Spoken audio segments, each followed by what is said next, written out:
Hi, I'm Wes Allen with DM Tales, and these are 10 semi random thoughts for the upcoming Christmas holiday. These are some gifts that you might be able to give your GM. Let's roll it.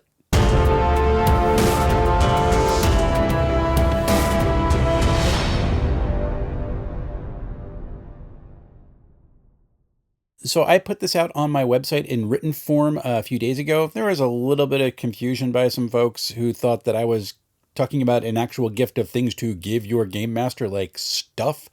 And that's not what this list is. I am not interested in just running down a whole bunch of new objects that you can give a game master. All that stuff is really nice, but that's not what this is about.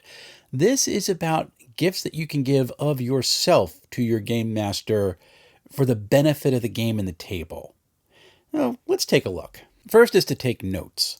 And I understand folks play the game in different ways, and I do appreciate that. So I'm not demanding that everyone pledge to be the group's scribe.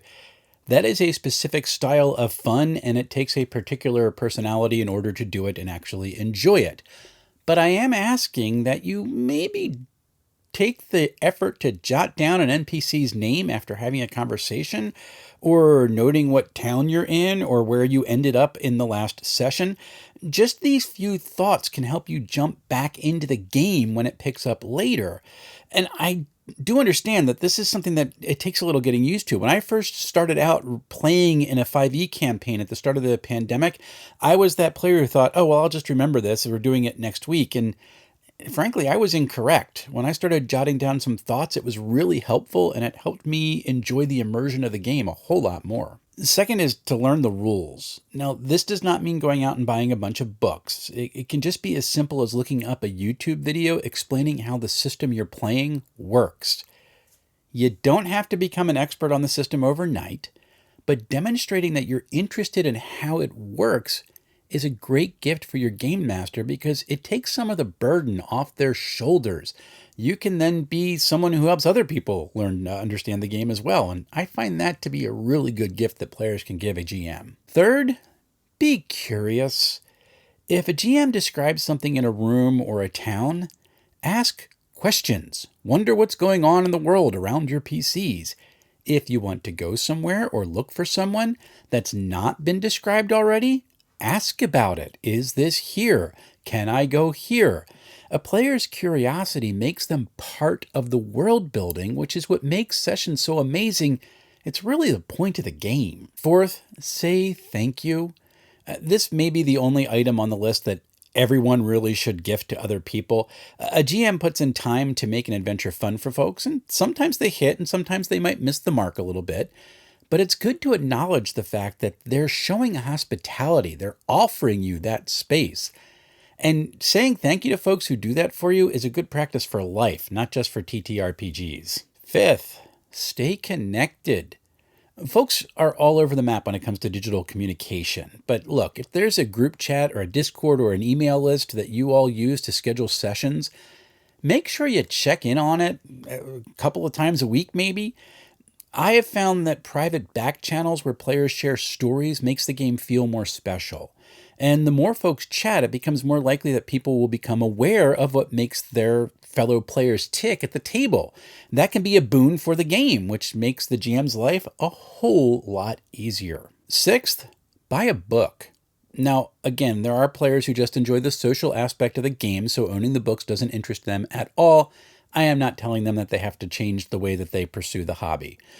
But if you are interested in the finer details of the game that you're playing, buying your own copy of the rules is another way to invest yourself in the campaign.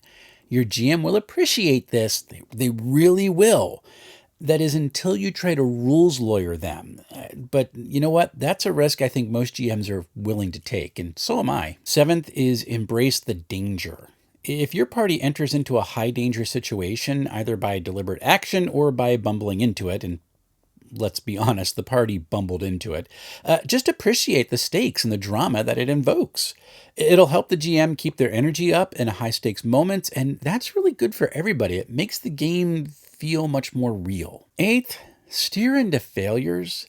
If you fail at a task, dive into it. If you get caught sneaking, explain how your character reacts. If you miss a swing, offer up how it got blocked. If you attempted to do something amazing and fell on your face, share how your character reacts to that situation. When players do this, it helps build the narrative inside a moment, and it gives the GM something fun to work with as the encounter progresses. You don't have to go first person acting everything out. You can just say, well, here's what happens. Just that little bit is going to give the GM so much to work with to make that much more amazing and wonderful for everybody. Don't ask, can I use a specific skill?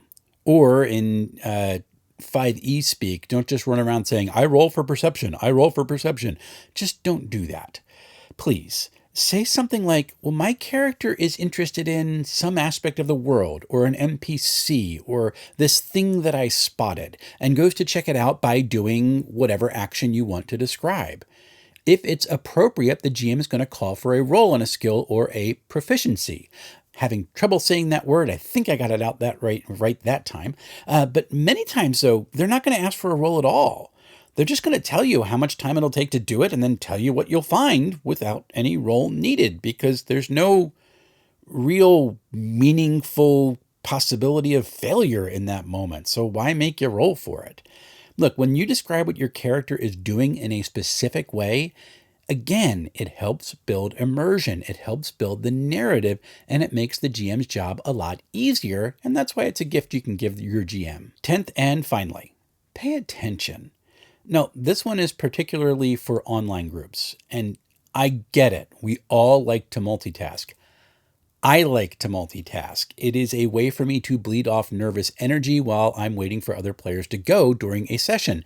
And if I'm feeling particularly sleepy, which has happened on numerous occasions, sometimes multitasking just helps me stay awake and actually more alert. So I understand the desire to do this. But don't multitask in a way that you just aren't there. I mean, there are a few things as frustrating for a GM than to have to grind a moment to a halt because a player checked out for a while and comes back confused as to what's going on. Just give your GM the gift of just attention for the session in a way that could make the game more enjoyable for everybody. Okay, so what do I have coming up? Well, I just finished up all my PAX Unplugged coverage. I'm going to put a link to my playlist for PAX Unplugged 2024, probably like right here, but also in the description below. Go check that out. It was a lot of really cool people that I met this year. Just had a wonderful blast doing it. Christmas is next week. I don't know if I'm going to get to a video or not because it's going to be a really busy week for me. But I am going to start writing my Electric State review because that game is wild. I did read the book. I am now about halfway to 2/3 done The Path of Glory for Dragonbane. That's a really cool adventure. I'm not going to be able to do as detailed a review as I do for other books because I don't want to give spoilers out and I want to run my players through this adventure at some point. But what I can tell you, it's going to be really fun.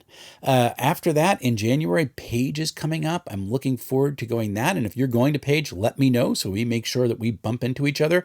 It's a lot smaller a convention than PAX Unplugged, so the chances of us actually bumping into each other are a lot better. And I'll be working on some other reviews after that. I've got a queue really, really long. And I'm really looking forward to getting all the stuff out to you, to being able to share the cool things about this hobby with all of you, and just to continue the journey in 2025. It's been a great 3 years so far. I'm looking forward to another one coming up. Happy playing, everyone.